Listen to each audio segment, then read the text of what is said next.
My name is Caleb Stertz, and I go to Wildwood Christian School in Oshkosh, Wisconsin. My Uncle Paul is a retired 20-year Navy veteran. For part of his career, he was stationed just in Oahu, just up the road from Pearl Harbor, where the actual start of the war took place. And to honor him, I've decided to do the speech, A Declaration of War by Franklin Delano Roosevelt.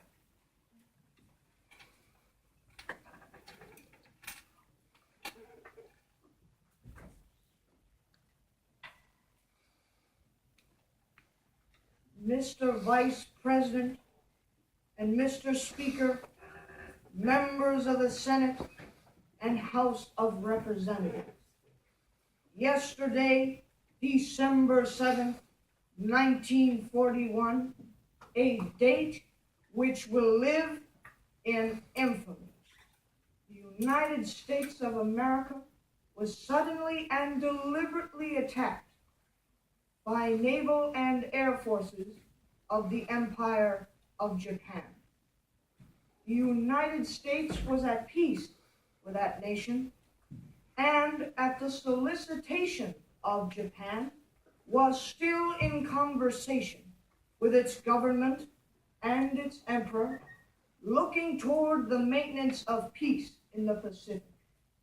Indeed, 1 hour after Japanese air squadrons had commenced bombing in the American island of Oahu, the Japanese ambassador to the United States and his colleague delivered to our Secretary of State a formal reply to a recent American message. And while this reply stated that it seemed useless to continue the existing diplomatic negotiations, it contained no threat or hint of war or of armed attack.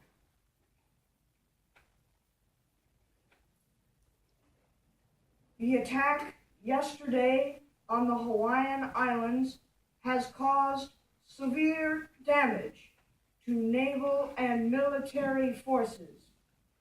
I regret to tell you that very many American lives have been lost. In addition, American ships have been reported torpedoed on the high seas between San Francisco and Honolulu. Yesterday, the Japanese government launched an attack against Malaya. Last night, Japanese forces attacked Hong Kong. Last night, Japanese forces attacked Guam. Last night, Japanese forces attacked the Philippine Islands. Yesterday, the Japanese attacked Wake Island. And this morning, the Japanese attacked Midway Island. Japan has therefore undertaken a surprise offensive extending throughout the Pacific area. The facts of yesterday and today speak for themselves.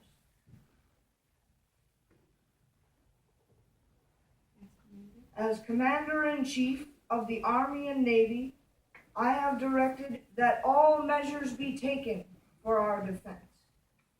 But always will our whole nation remember the character of the onslaught against us.